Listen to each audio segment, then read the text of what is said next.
Logiciel Antidote, Prisme Correction. Une formation sur le logiciel Antidote pourrait prendre plusieurs heures. On vous offre ici plusieurs courtes capsules vidéo qui vous apprendront ce que le logiciel d'aide à la correction peut vous offrir. Alors, premièrement, c'est important de comprendre que Antidote, c'est un outil d'aide à la correction. Il ne corrige pas tout et il ne détecte pas toutes les erreurs. Il ne faut donc pas juste se fier à cet outil pour la correction de vos textes. Ensuite, c'est important de savoir qu'Antidote est disponible en version de bureau, donc intégré dans vos applications de bureau comme Microsoft Word, mais qui est aussi disponible en version web. Alors commençons notre tour d'horizon sur cet outil d'aide à la correction qui est hyper puissant. Donc, j'ai un texte ici qui est ouvert dans Word. Alors, premièrement, on va commencer par lancer Antidote. Donc, je vais aller dans les onglets. Donc, les onglets qui sont dans le haut, dans le ruban. Je vais sélectionner Antidote et je vais cliquer sur Correcteur. Alors, premièrement, c'est possible que vous ne voyez pas tout à fait la même chose que moi, tout dépendant de la version d'Antidote que vous avez. Ici, j'utilise Antidote 12 qui offre un affichage différent des prismes de la version 11. Ensuite, lors de votre première ouverture d'Antidote, ça peut être bien de vérifier les paramètres de correction et les règles de convention que vous désirez qu'Antidote applique. Donc, je vais ouvrir les réglages, donc juste en haut à droite. Et ensuite, donc vous voyez qu'il y a plusieurs types de réglages différents. Donc, je vous invite à aller voir et appliquer les réglages que vous désirez. Mais si je peux vous donner un exemple, je vais aller par exemple dans les règles, dans la typographie, ici dans les règles de convention. Et on va aller voir la convention des adresses. Donc, moi, j'ai déjà apporté la modification ici pour exiger que la virgule soit dans l'adresse et qu'il y ait un espace double aussi devant le code postal. Par défaut, c'est accepter qui est là et non pas exiger. Donc, vous pourriez l'oublier, par exemple, dans un texte et Antidote ne va pas nécessairement vous le mentionner. Donc, on le met à exiger. Vous pouvez faire les modifications que vous voulez et ensuite, on clique sur OK pour que les modifications soient apportées, tout simplement. Une fois les paramètres réglés, dans le haut, vous voyez les fameux prismes dont je parlais tout à l'heure ou les catégories qu'Antidote a créées pour la correction. Le premier prisme qui s'affiche par défaut lorsque vous utilisez Antidote, c'est le prisme correction qui analyse votre texte et qui corrige les erreurs.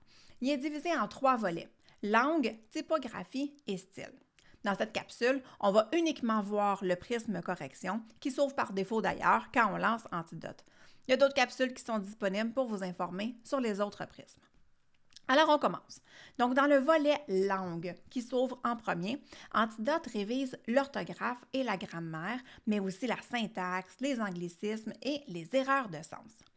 Antidote ne se limite pas à pointer et à corriger vos erreurs. Il va les expliquer dans le contexte même de vos phrases sous forme d'infobulles et en fait, ça va vous permettre d'apprendre en même temps. Antidote utilise aussi un code de correction. Par exemple, on peut voir un souligné rouge pour les erreurs majeures, comme jusqu'à date ici. Alors, en fait, c'est des erreurs majeures qu'Antidote peut corriger quand on voit le trait souligné rouge. On pense toujours évidemment à cliquer pour pouvoir regarder l'infobulle pour voir l'explication de l'erreur et la correction à effectuer. Donc ici, ça me dit que c'est un calque de l'anglais. Donc l'expression jusqu'à date devrait plutôt être à ce jour, jusqu'à maintenant, jusqu'ici, etc. Donc, Antidote nous suggère d'utiliser à ce jour pour remplacer. Donc, je pourrais cliquer sur corriger pour que ce soit changé dans mon texte, comme ceci, tout simplement. Ensuite, on peut voir un soulignement rouge pointillé. Ça va signifier qu'il y a une erreur majeure qu'Antidote ne peut pas corriger ou qu'il a détecté une incohérence dans le texte. Par exemple, un mot qui est écrit de 2 manières différentes.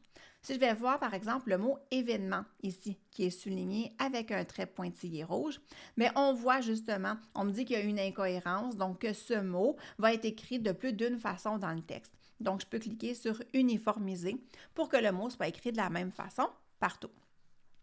Ensuite, on a les soulignements orange. Donc, je vais vous en trouver un. Juste ici. On a un trait orange juste ici qui signifie des erreurs potentielles et qui demande une analyse de votre part. Vous devez donc absolument ouvrir l'infobulle et faire l'analyse pour vous assurer qu'il n'y a pas d'erreur. En fait, ici, on me dit que cédule, c'est un anglicisme. Donc, je devrais faire la correction moi-même de ce mot-là. Ensuite, on a le soulignement orange pointillé, qui signifie une rupture syntaxique, c'est-à-dire en fait que Antidote n'arrive pas à analyser la phrase correctement. Peut-être qu'il manque un mot, une virgule, etc. Dans la version Antidote 12, le soulignement pointillé est remplacé par un soulignement rouge pointillé avec des crochets, comme ce que vous voyez juste ici. Donc, si je clique, on voit que c'est écrit « rupture », donc l'analyse échoue. Donc, ça veut dire qu'il manque un petit quelque chose. Ensuite, allons voir le volet typographie. Donc, dans le volet typographie, je vais juste cliquer en haut ici et Antidote va faire la correction de la ponctuation, mais aussi des espaces insécables et va passer aussi par la vérification des types d'apostrophes et des règles de convention qui est possible de régler, comme le format des adresses qu'on a vu un petit peu plus tôt. Donc, pour ce qui est des espaces insécables ou en fait tout autre type d'erreur, bien, je le vois ici, c'est écrit donc espace insécable. Alors, je vais cliquer sur corriger et les espaces insécables vont s'insérer tout simplement. Ensuite, on a le volet style. Donc, le volet style, je vais cliquer qui est juste ici. Alors, en fait, il va mettre en évidence des erreurs de style. Donc, je pourrais sélectionner le filtre répétition, par exemple. Et là, mais ce que je vais voir, c'est la répétition de mots. Et je peux voir dans le volet à droite, mais qu'est-ce que j'ai comme répétition? Donc, par exemple, ici, collège, mais on voit à côté que c'est écrit un petit 2. Donc, ça veut dire qu'il est écrit 2 fois dans le texte.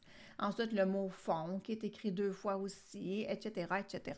Donc, à ce moment-là, si on a une grande répétition pour un mot, mais peut-être que là, ça pourrait être bien d'aller chercher des synonymes ou de modifier notre texte.